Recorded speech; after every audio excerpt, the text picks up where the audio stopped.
Recently, we had a situation where we had some people who were selling the home. Yep. We put their home on the market. We sold their house in a few days on market. The buyers were paying absolute top dollar, and they wanted to close within 30 days. Our sellers were like, oh my God, we haven't found a house yet. It's a low inventory market, right? So by the time we were able to find them a home and move them into their new home, the closing on their current home was already going to take place because they accepted the offer, right? So what did we do? How did we handle that with your moving company? So that one was delicate because it happened very quickly. I think you listed it on a Monday. It was in contract by Friday, it seemed, because we got the call. So there's multiple different ways we could handle it. But with that one, we specifically went out. We loaded everything up on our truck within the time frame of before the closing. Yep. Brought it back to our storage facility, which we have the free month of storage, so they didn't have to worry about the cost of storage.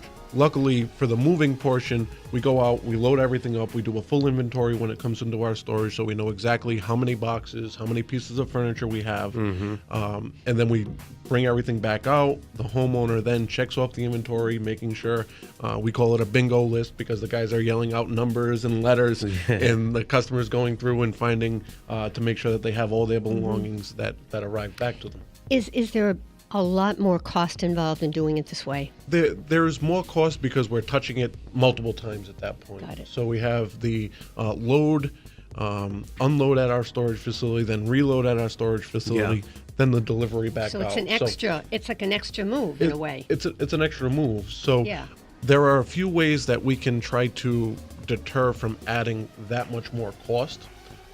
Sometimes if you have family and friends that live close to your new home, you are cutting down on some travel time. You're cutting down on some of the things that you need us to do, because if we can deliver most of that to a friend's garage that you're moving a block away from, it's going to be much easier for you or the buyer or the seller at that point to go in, just grab some of their boxes after the closing, and just have the movers come back for the larger items. Then we could also provide the on-site storage containers that we've done for some of the clients as well. We'll deliver everything out. We'll load up the container. The container then gets moved to our facility. So it's off-site. It's out of the way. And it's already packed up. It's already so it's packed just up. like it's a parked actually. Right. So now it's in a container. We've only touched it once. We load it up. We bring it to our facility.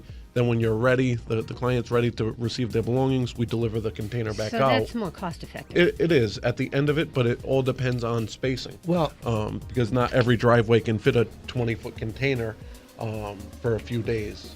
When you call, you're going to get every option.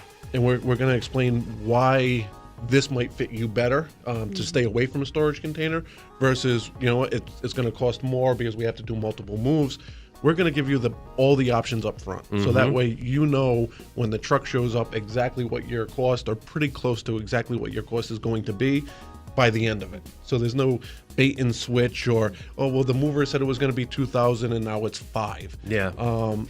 So again, we try to wrap everything in so they really have a good understanding of what they're up against for the move. We don't want any surprises. The customer doesn't want any surprises. So again, when you deal with a professional, they should be able to line out full cost from beginning to end and have a really good idea of what it's going to be a month from now when they have to move it back.